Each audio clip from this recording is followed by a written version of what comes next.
మన smart phone, మన smart TV, మన చుట్టూ ఉన్న ప్రతి డివైస్ ఒకదానితో ఒకటి కనెక్ట్ అయి ఉంది కదూ. అవి నిరంతరం మాట్లాడుకుంటూనే ఉంటాయి. కానీ అదెలా సాధ్యం? ఈరోజు మనం ఈ మ్యాజిక్ వెనుక ఉన్న టెక్నాలజీ గురించి తెలుసుకుందాం. అదే కంప్యూటర్ నెట్వర్క్. మన ఆధునిక ప్రపంచాన్ని నడిపిస్తున్న ఈ అదృశ్య శక్తి వెనుక ఉన్న రహస్యాన్ని ఛేదిద్దాం. ఒక్కసారి ఆలోచించండి, ఫోన్లో తీసిన ఫోటో ఒక్క క్లిక్తో ల్యాప్టాప్లోకి ఎలా వచ్చేస్తుంది? లేదా మనం అడగ్గానే స్మార్ట్ స్పీకర్ ఇంటర్నెట్ నుంచి పాట ఎలా ప్లే చేస్తుంది? ఆశ్చర్యంగా ఉంది కదా. ఈ అద్భుతం వెనక ఉన్న హీరోనే కంప్యూటర్ నెట్వర్క్. సింపుల్గా చెప్పాలంటే కంప్యూటర్ నెట్వర్క్ని ఒక పెద్ద సిటీలో ఉన్న రోడ్ల సిస్టంలా ఊహించుకోవచ్చు. మన కంప్యూటర్లు, ఫోన్లు ఇవన్నీ ఇల్లు, ఆఫీస్లు అనుకుంటే నెట్వర్క్ అనేది వీటన్నిటినీ కలిపే రోడ్లన్నమాట. మరి రోడ్ల మీదేం వెళ్తాయి? సమాచారం, ఫైల్స్, మనమిచ్చే కమాండ్స్ ఇవన్నీ వాహనాల్లాగా వేగంగా, సేఫ్గా ప్రయాణిస్తాయి. సరే, నెట్వర్క్స్ వల్ల మనకు చాలా లాభాలున్నాయి. అందులో చాలా ముఖ్యమైనది, ప్రాక్టికల్గా ఆలోచిస్తే, ఖర్చు తగ్గించడం. ఒక్కసారి ఆలోచించండి, ఆఫీస్లో ప్రతి కంప్యూటర్కి ఒక ప్రింటర్ కొనాలంటే ఏమవుతుంది? చాలా ఖర్చుగదా. ఈ ప్రాబ్లంని నెట్వర్క్స్ ఎంత స్మార్ట్గా సాల్వ్ చేస్తాయో ఇప్పుడు చూద్దాం. ప్రాసెస్ చాలా సింపుల్. ఒక ఎంప్లాయీ తన కంప్యూటర్లో ప్రింట్ బటన్ నొక్కగానే ఆ ఫైల్ చిన్న చిన్న డేటా ప్యాకెట్స్గా విడిపోతుంది. తర్వాత ఆఫీస్ నెట్వర్క్ అనే హైవే మీద జర్నీ మొదలుపెడుతుంది. నెట్వర్క్ ఏం చేస్తుందంటే ఈ ప్యాకెట్స్ అన్నింటినీ ఆఫీస్లో అందరికీ కలిపి ఉన్న ఒకే ఒక్క మెయిన్ ప్రింటర్కి పంపిస్తుంది. సో రిజల్ట్ ఏంటి? 10 మందికి 10 ప్రింటర్లు అక్కర్లేదు, ఒక్కటుంటే చాలు. దీన్నే రిసోర్స్లను తెలివిగా వాడుకోవడం అంటారు. దీని ఇంపాక్ట్ చాలా పెద్దదే తెలుసా.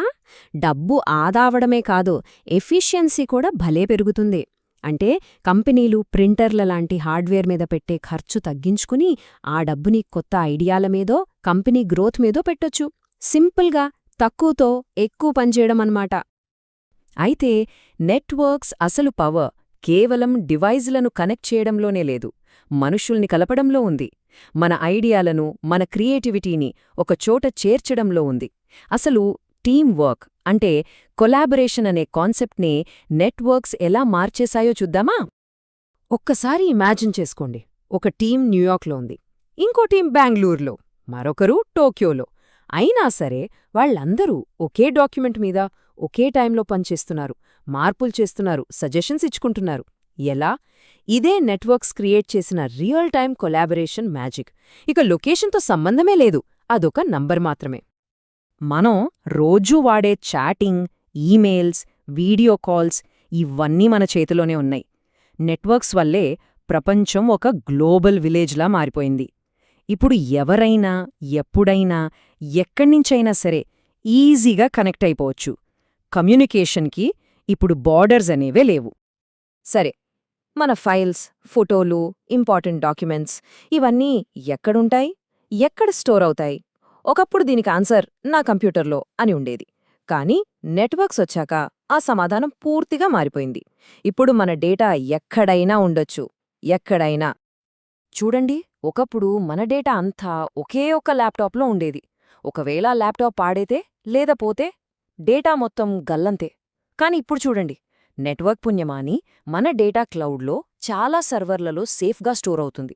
అంటే ఇది సేఫ్ మాత్రమే కాదు, ఆటోమేటిక్గా బ్యాకప్ కూడా అవుతుంది. ఇంకా ప్రపంచంలో ఎక్కడ్నుంచైనా మనం దాన్ని యాక్సెస్ చేయొచ్చు. దీన్నే మనం డేటాకి దొరికిన అసలైన స్వేచ్ఛ అనొచ్చు. అంటే మనం ఎయిర్పోర్ట్లో ఉన్నా, కాఫీ షాప్లో ఉన్నా, లేదా వేరే దేశంలో ఉన్నా ఒక్క ఇంటర్నెట్ కనెక్షన్ ఉంటే చాలు, మన ఆఫీస్ డెస్క్టాప్లో ఉన్న ఫైల్స్ని కూడా యాక్సెస్ చేయొచ్చు. సో వర్క్ అనేది ఒక ప్లేస్ కాదు, మనం చేసే పని.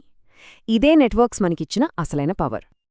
ఇప్పటిదాకా మనం resource sharing, collaboration, data access గురించి మాట్లాడుకున్నాం. ఇవన్నీ బానే ఉంది. కానీ ఈ చిన్న చిన్న నెట్వర్క్స్ అన్నీ కలిస్తే ఏమవుతుంది?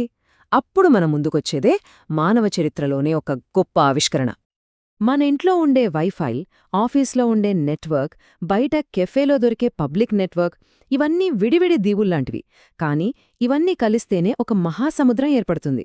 అదే ది ఇంటర్నెట్. ప్రపంచంలోని నెట్వర్క్లన్నింటికీ నెట్వర్క్. మనం ప్రతి క్షణం ఆధారపడేది, మన ప్రపంచాన్ని నడిపించేది ఇదే. సో చివరిగా చెప్పొచ్చేదేంటంటే, కంప్యూటర్ నెట్వర్క్స్ అంటే కేవలం కేబుల్స్, సిగ్నల్స్ మాత్రమే కాదు. అవి మనల్ని, మనందరినీ కలుపుతున్న అదృశ్యమైన దారాలు. మన ఆధునిక సంబంధాలకు అవే పునాది. ఇప్పుడు మన ప్రపంచం మొత్తం కనెక్ట్ అయింది. మరి ఈ అద్భుతమైన కనెక్టివిటీతో మనం కలిసి ఏం నిర్మించబోతున్నాం?